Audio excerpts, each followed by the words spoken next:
नमस्कार, मैं शिवानी रतूड़ी आर्यभट्ट टाइम्स में आपका स्वागत करती हूँ। जनशक्ति जनता दल के प्रमुख तेज प्रताप यादव एक बार फिर सुर्खियों में हैं। दरअसल उन्होंने राष्ट्रीय जनता दल के राष्ट्रीय कार्यकारी अध्यक्ष तेजस्वी यादव पर तंज कसा है।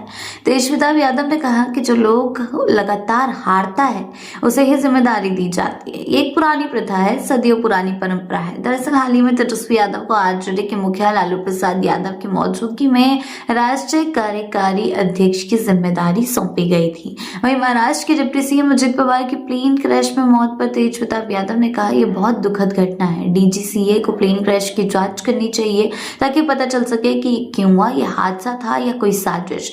हाल ही में एयर इंडिया की एक फ्लाइट भी क्रैश हुई थी। सरकार को ऐसी घटनाओं को गंभीरता और अच्छी तरह से देखना चाहिए।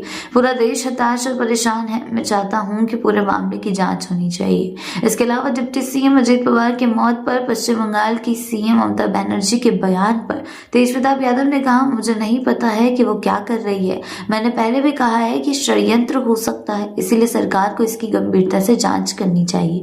वहीं रोहिणी आचार्य के पोस्ट पर तेज प्रताप यादव ने कहा, उन्होंने जो पोस्ट किया है बिल्कुल सही कहा है। राजद हमारी पार्टी नहीं है जो हम इस पर अब कुछ बयान दें।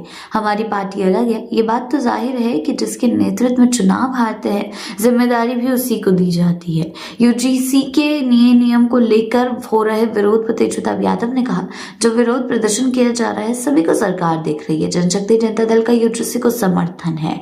यानी कि कुल मिलाकर तेज प्रताप यादव जो सुर्खियों में बने रहते हैं वो करना बंद नहीं करेंगे।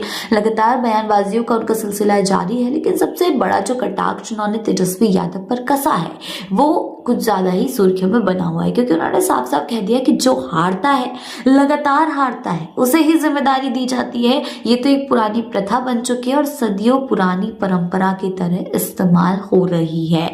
यानी कि दरअसल तेजस्वी यादव को आरजेडी के मुखिया लालू प्रसाद यादव ने राष्ट्रीय कार्यकारी अध्यक्ष बनाया, जिसके बाद उनकी बहन रोहिणी आचार्य और तेज प्रताप सरेआम उन पर हमलावर होते हुए दिखाई दे रहे हैं। हाल ही में रोहिणी आचार्य ने भी इसी तरीके का बयान दिया था कि कठपुतली को ताजपोशी कर दी गई है, घुसपैठियों की वजह से कठपुतली की ताजपोशी की गई है, घुसपैठियों को और बड़ा मौका दे दिया गया, यानी कि तमाम तरीके की बातें रोहिणी आचार्य ने करी थी। लेकिन अब जो तेज प्रताप ने उन बातों का भी समर्थन किया था, साथ ही अब भी एक नया बयान उन्होंने दे दिया है। वहीं रोहिणी आचार्य ने भी इस बयान का समर्थन किया है। यानी कि जो दोनों भाई बहनों ने सहा है वो अब तेजस्वी यादव को टारगेट कर रहे हैं। हालांकि उनका मकसद तेजस्वी को टारगेट करना नहीं है, पार्टी और परिवार में रह रहे ऐसे लोगों को टारगेट करना है जो उनके भाई के मन में भ्रम डाल रहे हैं, जो उनके भाई का माइंड वॉश कर रहे हैं। हालांकि तेजस्वी कोई छोटे बच्चे तो है नहीं जो उनका माइंड वॉश किया जा सकता है। अभी देखना दिलचस्प रहेगा कि आगे की भाई बहन की जंग कितनी ज्यादा दिलचस्प होती।